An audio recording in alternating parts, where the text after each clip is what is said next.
Membahas soal bagaimana persiapan dari timnas jelang lawan Tiongkok, kita sudah bersama dengan Caesar Vergio Ananto, Kepala Departemen Olahraga PP Tiongkok. Selamat malam waktu Indonesia, Mas Caesar.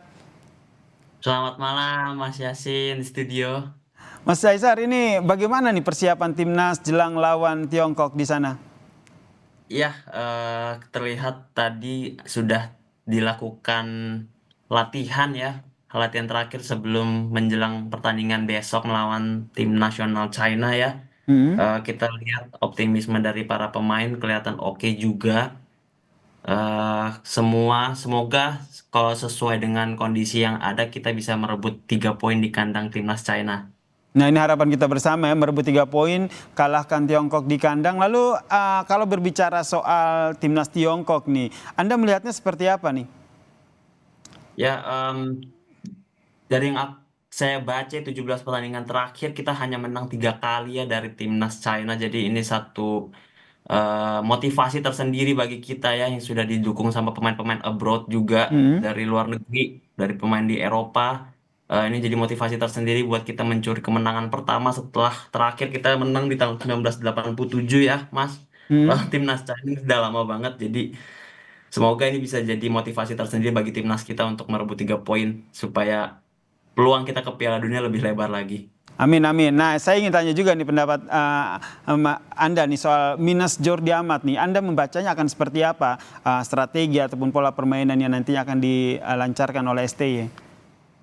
Oke, untuk Jordi Amat menurut pandangan saya sendiri kita punya back-back juga ya seperti Rizky Ridho yang kita tahu 45 menit babak kedua lawan Bahrain bisa bermain dengan baik, Hmm. eh, menutup kekurangan di yang kita lihat di babak pertama agak kurang aliran bola dari belakang.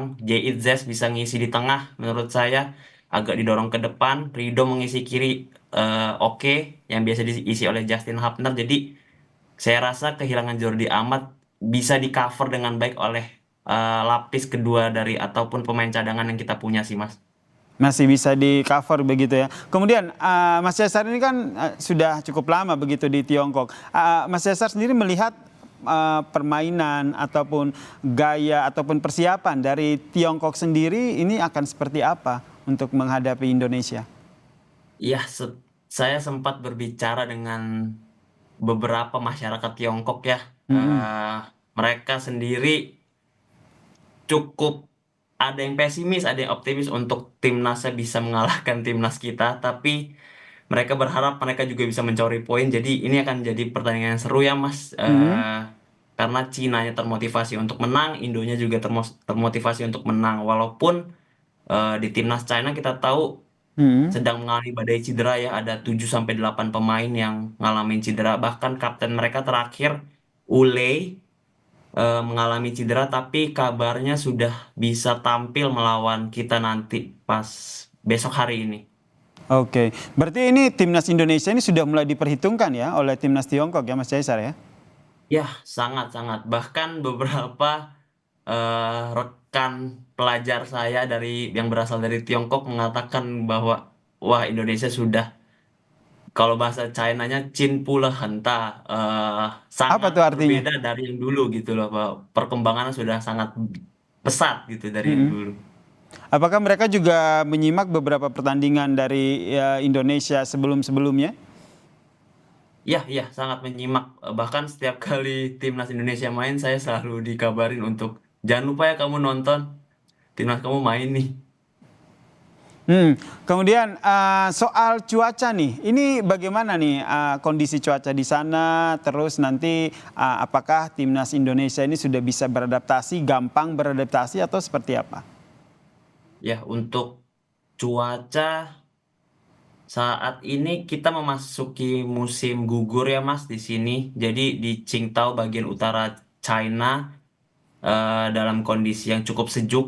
Jadi untuk para pemain abroad yang bermain di Eropa ini kondisi yang cukup nyaman bagi mereka ya sepertinya.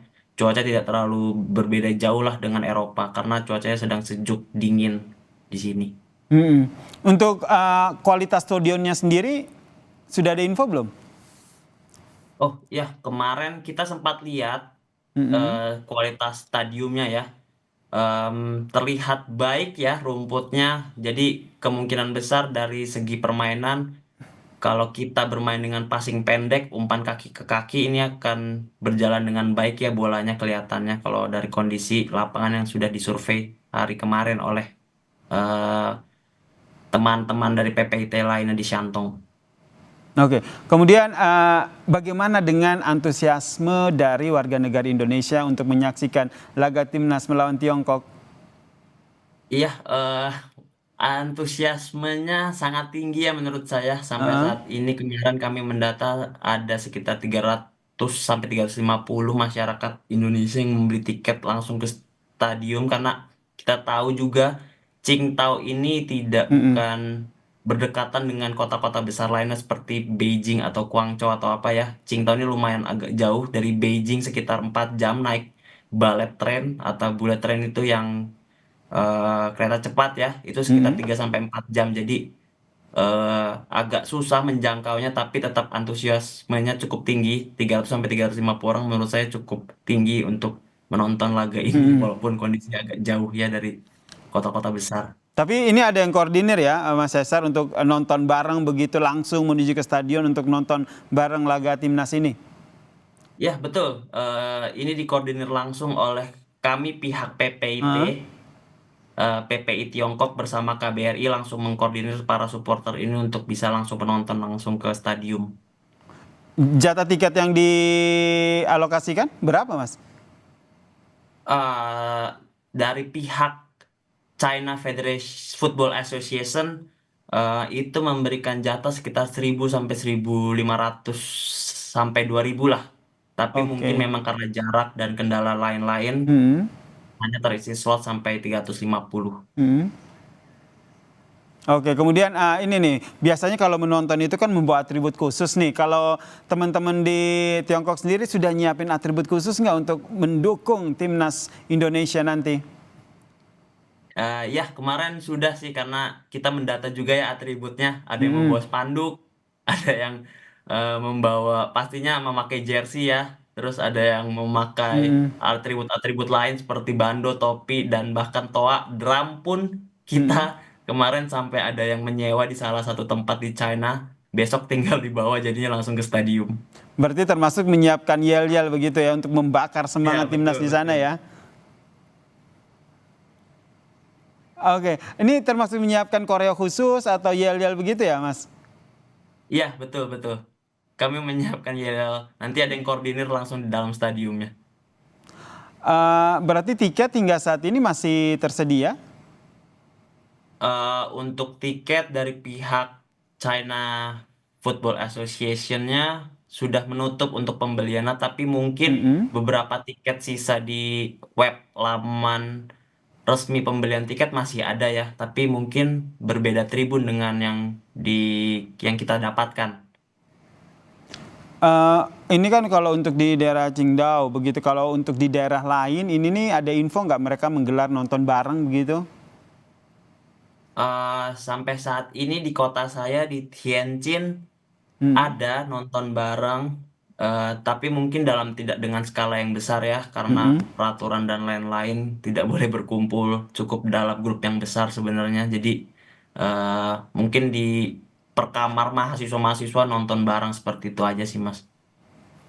Oke, baik. Kita tentu berharap ya nanti pertandingan nanti bisa dimenangkan oleh timnas Indonesia ya saat melawan timnas Tiongkok nanti ya, Mas Caisar ya. Iya, Ini amin, harapan kita amin, betul. bersama begitu. Terima kasih Mas Caisar Vergio Ananto ini selaku Kepala Departemen Olahraga PPI Tiongkok telah berbagi informasi bersama kami di Kompas Malam. Salam sehat Mas Caisar.